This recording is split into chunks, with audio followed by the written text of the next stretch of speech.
민수기 4장. 주께서 모세와 아론에게 말씀하셨다.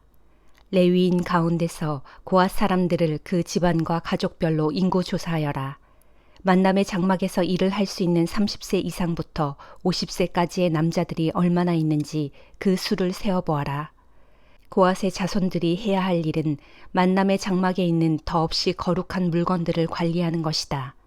진영을 옮길 때 아론과 그의 아들들은 성막 안으로 들어가 법궤 앞을 가리고 있는 휘장을 걷어내어 그 휘장으로 법궤를 싸라.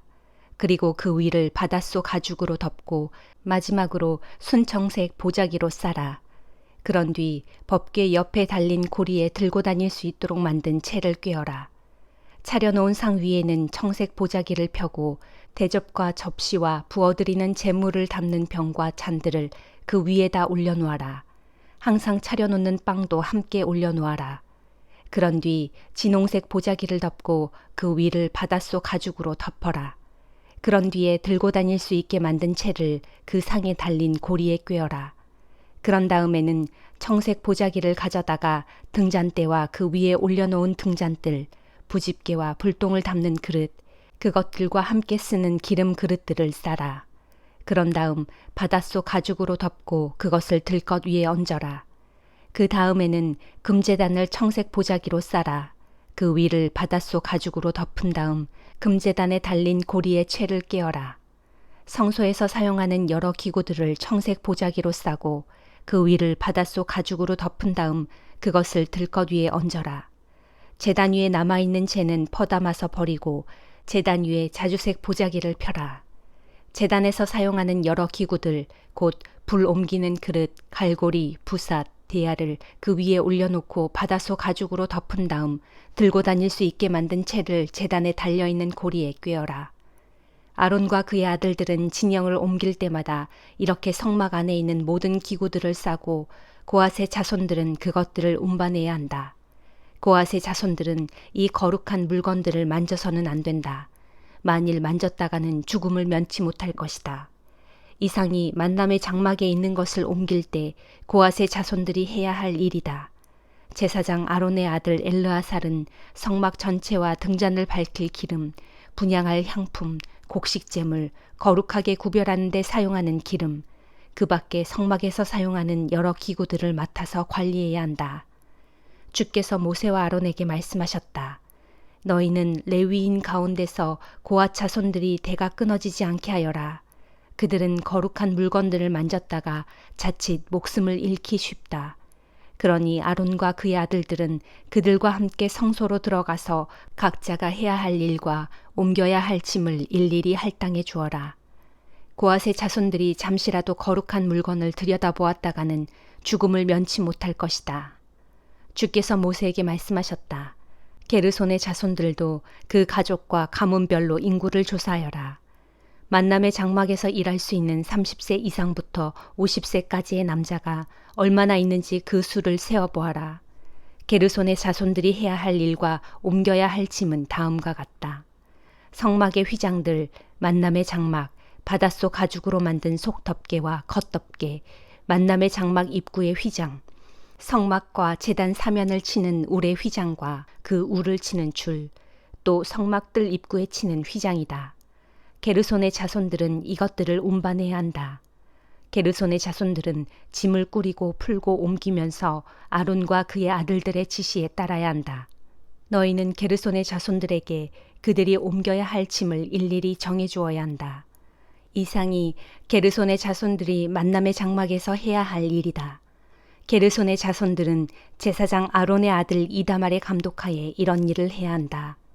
너는 무라리의 자손들도 그 가족과 가문별로 인구를 조사하여라. 만남의 장막에서 일할 수 있는 30세 이상부터 50세까지의 남자들이 얼마나 있는지 그 수를 세어보아라. 이들이 옮겨야 할 것은 성막을 치는 데 쓰는 휘장의 널빤지, 가로대와 기둥, 기둥 밑받침, 또 성막들 사면에 칠 울 휘장의 기둥과 기둥 밑받침, 말뚝, 이러한 것들을 세울 때 사용하는 줄과 그에 딸린 모든 부속품이다. 너희는 무라리의 자손들이 옮길 품목을 일일이 정해 주어야 한다. 이상은 제사장 아론의 아들 이다말의 책임 아래 무라리의 자손들이 만남의 장막에서 해야 할 일이다. 모세와 아론은 이스라엘 백성의 지도자들과 함께 고앗 자손들의 수를 그 가족과 가문별로 헤아려 보았다. 만남의 장막에서 일할 만한 30세에서 50세까지의 남자는 가족별로 모두 2750명이었다. 이는 주께서 모세에게 명령하신 대로 모세와 아론이 만남의 장막에서 일할 고앗의 자손들을 가족별로 헤아려 본 숫자이다. 게르손의 자손들로서 만남의 장막에서 일할 만한 30세에서 50세까지 남자들을 가족과 가문별로 헤아려 보니 모두 2630명이었다. 이렇게 모세와 아론은 주께서 모세에게 명령하신 대로 가족과 가문별로 게르손 자손을 모두 헤아렸다. 무라리의 자손들로서 만남의 장막에서 일할 만한 30세에서 50세까지의 남자를 가족과 가문별로 헤아려 보니 모두 3200명이었다. 모세와 아론은 주께서 모세에게 명령하신 대로 무라리 자손의 수를 모두 헤아렸다. 모세와 아론은 이스라엘 백성의 지도자들과 함께 레위인들의 수를 가족과 가문별로 모두 헤아렸다. 만남의 장막에서 일할 만한 30세에서 50세까지의 남자는 모두 8580명이었다. 주께서 모세를 통해 명령하신 대로 각자가 맡아야 할 일과 옮겨야 할 짐이 할당되었다. 이리하여 주께서 모세에게 명하신 대로 이스라엘 백성들이 모두 등록되었다.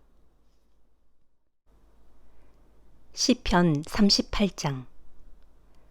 주여, 진노하시어 나를 꾸짖지 마시고 분노하시어 나를 벌하지 마소서.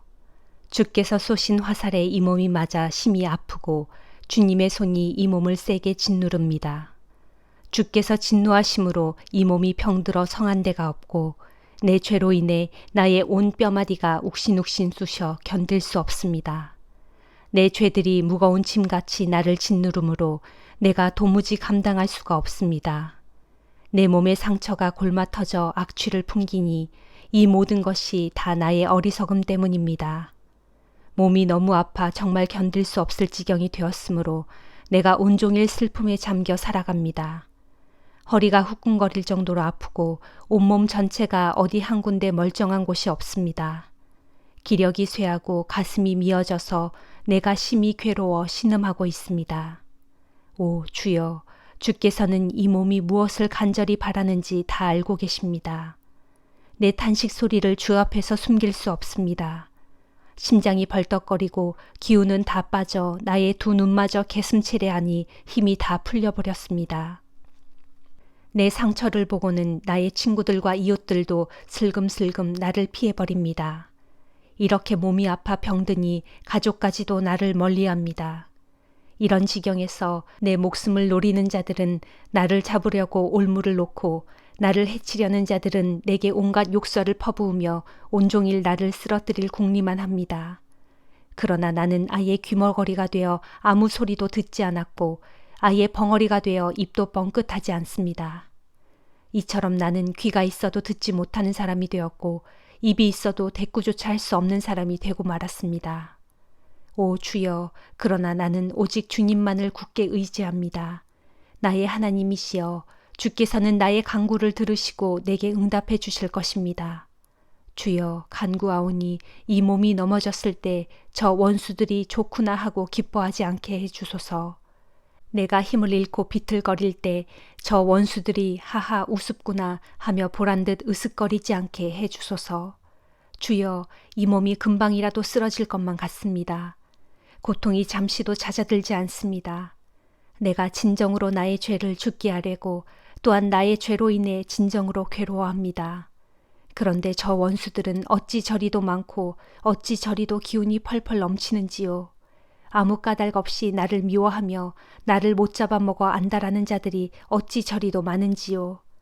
저들은 선을 악으로 갚는 자들로서 내가 선한 것을 추구한다는 이유로 나를 싫어하고 비방합니다. 오 주여, 나를 버리지 마소서. 나의 하나님이시여, 나를 멀리하지 마소서. 어서 오셔서 나를 속히 도와주소서. 나를 구원하시는 주여. 아가 2장. 나는 샤론 들판에 활짝 핀 수선화요 골짜기에 백합화랍니다. 내 사랑 그대는 가시덤불 속에 피어난 한떨기 청초한 백합화, 묻 아가씨들 가운데서도 그처럼 아름답구려. 내 사랑 내 임은 숲속의 문나무들 가운데서 우뚝 솟은 한 그루 사과나무, 문남자들 가운데서 그처럼 우아하고 늠름하네요. 내가 그 나무 그늘 아래 있으니 이리도 마음 기쁘고 그 열매는 내 입에 참으로 달콤하네요. 임은 나를 데리고 연회장으로 갔어요. 거기서도 나를 향한 임의 사랑은 내 위에 꽂힌 깃발처럼 펄럭이어요. 임이시여, 건포도로 내 힘을 회복시켜 주세요. 사과로 내 기운을 북돋워 주세요. 임을 사랑하고 사랑하다가 내가 그만 병들고 말았답니다. 오, 임께서 나를 품어주시네요. 임의 왼팔로 팔베개 하여 내 머리를 곱게 뉘시고 임의 오른팔로 나를 포근히 감싸 안아 주시네요. 예루살렘 아가씨들아, 내가 간절히 부탁한다. 초원의 암노루와 들사슴을 조심조심 보호하듯 제발 우리의 사랑을 방해하지 말아다오. 우리가 마음껏 사랑한 후에 스스로 일어나기 전까지는 절대로 우리를 흔들어 깨우지 말아다오. 들어보아요. 사랑하는 내 임의 목소리. 보세요. 저기 내 임이 오시네요. 산을 뛰어넘고 언덕을 내달려 내게로 힘차게 달려오시네요. 사랑하는 내 임은 들판의 노루같이 젊은 사슴같이 빨리도 달려오시네요. 아, 보세요. 어느새 우리 집 담장 밖에 서서 창살 틈으로 기웃거리시고 창문으로 안을 엿보고 계시네요. 아, 창문 밖에서 사랑하는 내 임이 내게 다정하게 속삭이네요. 내 사랑이여, 일어나구려. 나의 어여쁜 그대여, 어서 일어나 나와 함께 갑시다. 이젠 춥던 겨울도 다 지나고 내리던 비도 모두 그쳤다오. 들판엔 온갖 꽃들이 여기저기 활짝 피고 하늘엔 각양새들이 지지배배 노래하는 화창한 계절이 돌아왔다오. 우리 땅에는 구구거리며 비둘기우는 소리도 들려온다오. 무화과 나무에는 푸른 무화과 열매가 익어가고 포도나무에는 활짝 핀 꽃이 진한 향기를 사방에 내뿜고 있다오. 그러니 내 사랑이여, 일어나구려. 나의 어여쁜 그대여, 어서 일어나 나와 함께 갑시다. 오, 내 사랑 그대여, 바위 틈에 숨은 비둘기여, 산기슭 은밀한 곳에 숨어있는 내 비둘기여, 내 앞에서 몸을 숨기지 말아요. 그대의 사랑스런 얼굴을 어서 보여주오. 그대의 감미로운 그 목소리가 듣고 싶고 그대의 어여쁜 그 얼굴이 보고 싶구려. 내 사랑 내 임이여, 여우떼를 잡아주세요. 우리 포도원에도 꽃이 한창인데 저 자그마한 새끼 여우떼가 우리 포도원을 망가뜨리고 있네요. 임은 나의 것, 나는 임의 것. 임은 백화파 만발한 곳에서 양떼를 치고 있네요. 날이 저물기 전 땅거미가 지기 전에 사랑하는 내 임이여, 어서 내게로 돌아오세요. 젊은 사슴처럼 빨리 뛰어오세요. 베데르산에 사는 날랜 노루처럼 어서 내게로 달려오세요. 히브리서 2장. 그러므로 우리는 그릇된 길로 빠져들지 않도록 우리가 들은 것들을 마음속에 더욱 굳게 간직해야 합니다. 하나님께서 천사들을 통해 주신 율법의 말씀도 효력이 있어서 그것을 거슬러 죄를 짓거나 또는 그 말씀에 순종하지 않았을 때 그에 따른 공정한 처벌을 받았거든 하물며 우리가 이 큰 구원을 가볍게 여긴다면 어떻게 감히 그 형벌을 피할 수 있겠습니까? 이 큰 구원은 처음에 주께서 말씀하신 것이요 또 주의 말씀을 들은 사람들이 우리에게 확신을 갖고 증거해 준 것입니다. 더욱이 하나님께서도 이 큰 구원의 말씀이 참되다는 것을 여러 표징들과 놀라운 일들과 기적들로 또 자기 뜻에 따라 나누어 주신 성령의 은사들로 함께 증거해 주셨습니다. 하나님께서는 지금 우리가 말하는 장차 올 세상을 천사들의 통치 아래에 맡겨두신 것이 아닙니다. 누군가가 성경에 이렇게 증언했습니다. 사람이 무엇이기에 주께서 그를 생각해 주시며 인자가 무엇이기에 주께서 그를 보살펴 주십니까? 주께서는 그를 잠깐 동안 천사들보다 조금 못하게 낮추셨지만 나중에는 영광과 존귀의 면류관을 그에게 씌워주셨고 온 세상 만물을 그의 발 아래 두어 복종케 하셨습니다. 이처럼 하나님께서 온 세상 만물을 그의 발 아래 두셨기 때문에 그에게 복종하지 않는 것이라고는 아무것도 없게 하셨습니다. 그러나 지금 우리가 보기로는 아직까지는 만물이 그에게 다 복종하고 있지는 않습니다. 하지만 우리 믿는 자들은 천사들보다 잠깐 동안 낮아지셨지만 마침내 십자가 죽음의 고난을 이기고 지금은 영광과 존귀의 면류관을 쓰신 채 아버지 하나님의 오른편에 앉아 계신 예수를 우러러 봅니다. 정녕 예수께서 십자가 죽음을 당하신 것은 하나님의 은혜로 모든 믿는 자들에게 구원을 가져다 주기 위함이었습니다. 만물을 창조하셨을 뿐만 아니라 또한 만물을 보존하시는 하나님께서는 자신에게 속한 많은 자녀들을 영광에 이르게 하시려고 그들에게 구원을 가져다 줄 구원의 창시자를 고난을 통해 완전케 하셨는데 그것은 지극히 당연한 일이었습니다. 사람들을 거룩하게 하시는 분과 또 거룩하게 된 사람들은 모두가 한 분이신 하나님께 속한 한 가족입니다. 그러므로 사람들을 거룩하게 하시는 예수 그리스도께서는 거룩하게 된 사람들을 조금도 부끄러워하지 않고 기꺼이 자신의 형제들이라고 부르셨습니다. 그리하여 예수께서 말씀하시기를 내가 주님의 이름을 내 형제들에게 선포하고 모두가 모인 회중 가운데서 주님을 찬양하겠습니다. 라고 하셨고 또 말씀하시기를 내가 하나님을 믿고 의지할 것이다. 라고 하시면서 또 계속 말씀하시기를 보십시오. 하나님께서 내게 보내신 자녀들과 함께 내가 여기에 있습니다. 라고 하셨습니다. 하나님의 자녀들인 우리는 피와 살을 가졌고 예수께서도 우리와 마찬가지로 살과 피를 가진 인간의 모습으로 나셨습니다. 그런 까닭은 자기 육신의 죽음을 통해서 죽음의 권세를 가진 자, 곧 마귀를 멸망시키기 위해서이고 또한 죽음의 공포 때문에 평생토록 마귀의 노예로 매여 사는 사람들을 해방시켜 주시기 위해서였습니다. 이처럼 예수께서는 천사들을 도우시려고 이 세상에 오신 것이 아니라 분명 아브라함의 자손들을 도우시려고 오신 것입니다. 그러므로 예수께서는 모든 면에서 자기 형제인 우리들과 같아지셔야만 했습니다. 그 이유는 예수께서는 하나님 앞에서 자비롭고 신실한 대제사장이 되셔서 자기 형제인 우리 인간들의 죄를 대속하셔야 했기 때문입니다. 결국 예수께서는 몸소 시험을 받으시고 또 고난을 겪으셨기 때문에 시험당하는 사람들을 넉넉히 도우실 수 있게 되었습니다. 아멘.